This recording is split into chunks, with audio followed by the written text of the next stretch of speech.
Blessings. मेरा नाम सुमन hope है और आज मैं आपसे बात करूंगी लेवी व्यवस्था उसका 21 अध्याय 11 से 12 में लिखा है। न वह किसी लोथ के पास जाएं और न अपने पिता या माता के कारण अपने को अशुद्ध करें।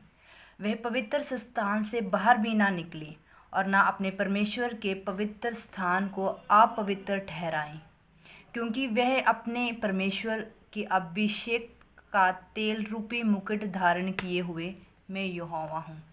ये हमने पुराने नियम में लिखा है। ये रूल्स थे प्रीस्ट के कुछ। तो पहले पहले दो तरह के याचक होते थे। एक होते थे याचक जिसे आप प्रीस्ट कहते हैं, और दूसरे होते थे महायाजक जिन्हें आप हाई प्रीस्ट कहते हैं। तो हम बात करेंगे पहले याजक पे। याजक वह हैं जिन्हें इस्राएली जब पाप करते थे ना, तो वे अपनी पाप बलि या मेल की जैसी बलियाँ उनके पास थी वो लेकर आते थे, और जो याजक लोग थे वो उन्हें वेदी पर चढ़ाते थे और ये उनका काम होता था। और परमेश्वर ने उनको कहा था कि अगर जब एक याजक के घर में उनका माँ या बाप या बहन या कुंवारी बहन की अगर डेथ हो जाए, तो वे उस मृत्यु की जगह पे जा सकते हैं और उनकी लोथ मतलब बॉडी को छू सकते हैं।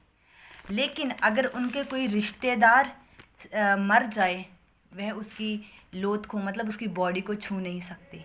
वे अपने आप को अशुद्ध नहीं ठहरा सकते, क्योंकि याचक इस्राएलियों से भेंटें लेकर वो यहोवा को चढ़ाते थे और यहोवा ये नहीं चाहता था कि वे अपने आप को अशुद्ध करें।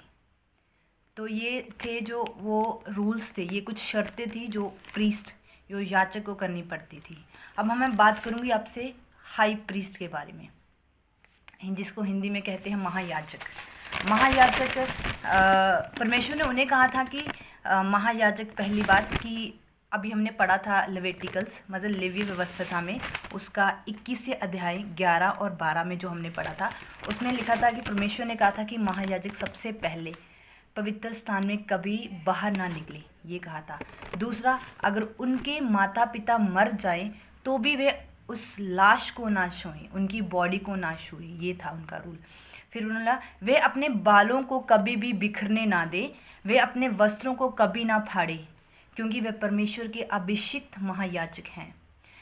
और जो लोग पाप करते थे, तो जो महायाजक था वो एक बारी परम पवित्र स्थान, आप कह सकते हो इंग्लिश में इसको कहते हैं holy place, Holis of Holis, जो तीसरा तंबू कहलाता है, उसके अंदर जाता था। अगर वह याचक पापी है तो वह उसी टाइम वहीं पे मर जाता था। तो जब याचक लोग जाते थे, महायाचक लोग जाते थे अंदर वो होलीज ऑफ होलीज में, तो अपने अपने बॉडी पे ना एक वो बांधते थे, रस्सी बांधते थे। तो अगर उनको ये था कि अगर हम वहाँ अगर हमारा हमने कोई अपराध किया और हमारे परमेश्वर के सामने हमें परमेश्वर ने हमें मार दिया, तो जो लोग होते थे बाहर खड़े, वो रस्सी से उनकी लाश को बाहर खींचते थे। तो ये होता था।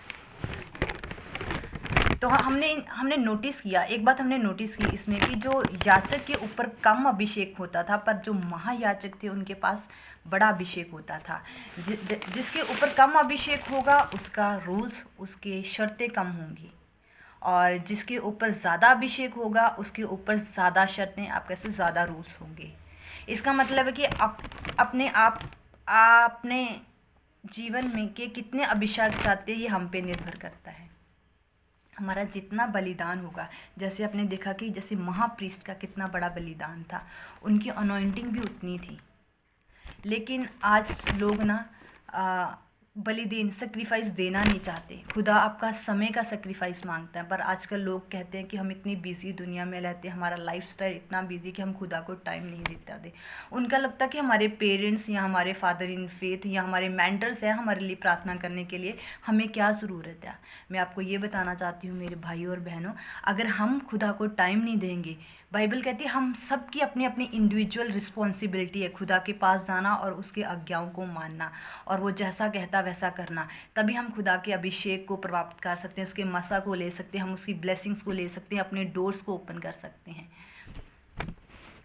तो मैं आपको ये कहना चाहती हूँ कि आपको इसके लिए आपको प्राइस पे करना पड़ेगा। कहते हैं ना, हर चीज़ के लिए अगर आप मार्केट में भी जाते हो, अगर आपको एक बिस्किट का पैकेट भी लेना है तो आप पैसे देते हो लेने के लिए। तो वैसे भी हमें भी एक प्राइस पे करना पड़ता है कि खुदा का मसा लेना है, खुदा की अनॉइंटिंग लेनी है, अभिषेक लेना है, खुदा हमें ब्लेस करे, हमें मूल्य अदा करना पड़ा। जितना हमारा मूल्य होगा उतना ही खुदा हमें बढ़ाएगा। तो आज से आपका प्रेयर पॉइंट होना चाहिए कि खुदा मुझे अपनी आज्ञाओं पे चलना सिखा, ताकि मैं तेरी जेन्युइन अनॉइंटिंग को ले सकूं, तेरी ब्लेसिंग्स को भर सकूं। God bless you. You are a highly favoured and highly blessed. This is Suman hope.